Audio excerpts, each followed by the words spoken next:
Todas as pessoas têm essa força, esse algo interior que pode mover elas?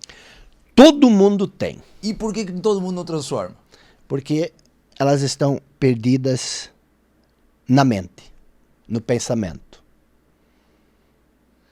Aí é o não saber, é o não descobrir essa força, é não saber utilizar, não saber que tem. É isso que você diz quando... É que não é uma questão de descobrir a tua força, porque você é essa força. É muito mais uma questão de você dar vazão a ela. Quando você quer descobrir, aí você já se divide em duas partes. Existe você, o descobridor, e existe a força que você quer descobrir. E isso cria um conflito. Todo conflito cria atrito. Todo atrito cria resistência. Toda resistência cria negatividade. A insatisfação é uma resistência. Entendi. É uma negatividade. Resistência daquilo que você está vivendo. É uma resistência ao fluxo natural da vida. Uau. O que é o fluxo natural da vida? A vida acontece quando? Agora. Quando você está insatisfeito, você está negando o agora. Você tem resistência ao agora. Tá, fez sentido. Você não quer estar no agora, você quer estar num outro lugar. Tá, eu entendi. Faz total sentido. Mas, por exemplo, por que algumas pessoas, então, elas têm uma capacidade de geração maior que outras?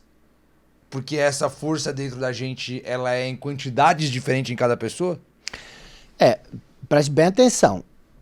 Existem maneiras diferentes de você criar ação. A insatisfação, ela pode criar ação. Você pode estar insatisfeito e você pode se matar trabalhando para comprar uma BMW. Só que o que eu estou te dizendo não é que você não vai conseguir. Eu estou te dizendo que ao conseguir o que você busca, você não resolve o problema que você queria resolver. Entendi. A insatisfação ela vai estar aí. O vazio vai estar aí. Existe uma maneira mais fácil, uma maneira mais prática de você criar a realidade que você gostaria. Que seria?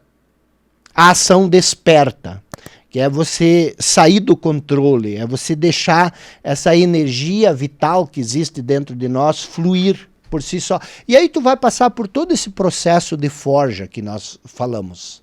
Entendeu? Naturalmente. Só que tem gente que passa o tempo inteiro dentro do fogo e não sai. Sim. Não adianta nada também. Hã? Não adianta nada. O fogo ele vai deixar você pronto para ser forjado. Isso. Mas você se acostuma ao fogo. Você sabe que ali no fogo é um lugar que você sofre. E aí você gosta desse sofrimento. Por quê? Porque, cara, eu sou uma vítima, né? Olha como eu estou sofrendo. E você nunca percebe, nunca se dá conta de que esse é só um estágio do processo. Todo o sofrimento humano, sofrimento psicológico, só existem dois tipos de sofrimentos. O sofrimento físico e o sofrimento psicológico. O sofrimento físico é o sofrimento do corpo. Você bate o dedo na quina e aí isso dói.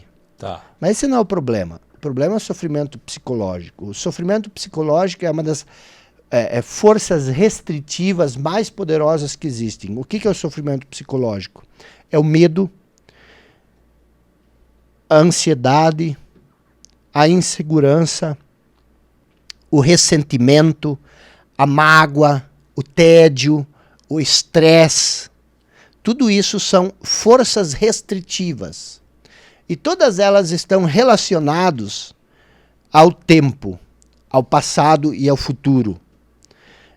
Então, a pessoa que tem medo, ela nega a realidade, a única coisa que é real, o momento presente, e ela vive no futuro.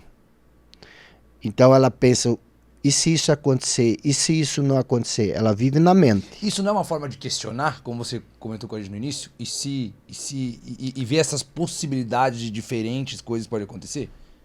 Se você não se perder no questionamento, se você Porque existem duas coisas. Existe o conteúdo da nossa mente, que é o pensar contínuo, que é a voz na nossa cabeça. Isso tudo é superficial. Isso é, eu chamo isso do falso eu. E existe o eu verdadeiro, que está para além de todo esse movimento mental, que é a nossa consciência. Mas não é a consciência no sentido de eu tenho consciência do que eu fiz, eu tenho consciência de que eu pisei na bola. É a consciência que é um estado de atenção plena, um estado de alerta. Isso é o verdadeiro eu. Esse é o verdadeiro eu. Tá. Quando você se perde, quando você se separa do verdadeiro eu, você Sai do consciente. Você sai da consciência e você se perde nesse burburinho mental, que as pessoas chamam de pensar. Mas isso não é pensar. Isso que a gente faz o dia inteiro, essa voz na cabeça, isso não é pensar. Isso seria Movimento mental. movimento mental. 90% inútil, repetitivo, negativo e muitas vezes até nocivo. A pessoa tem como separar isso, por exemplo, putz, estou pensando, eu estou tendo um movimento mental? Esse é o propósito primário da nossa vida, que é o despertar. O que é o despertar? É você separar pensamento de consciência. A consciência é uma coisa vasta, ampla, que nos conecta a todos. A minha consciência e a sua consciência são a mesma coisa. Mas o pensamento é individual. E o pensamento ele só é um ponto na consciência. Então, por exemplo, se você começar a observar ativamente o seu pensamento, a voz na cabeça, você consegue observar isso?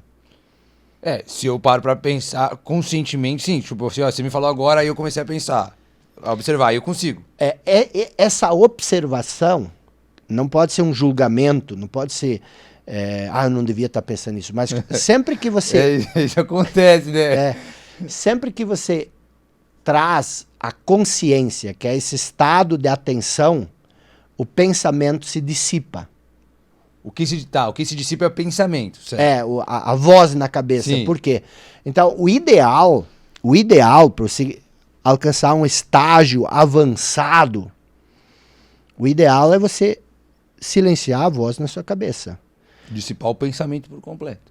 Que é um movimento mental. E aí sim, aí você se torna livre. Por quê? Porque agora você é consciência e agora você pode usar o pensamento quando você quiser.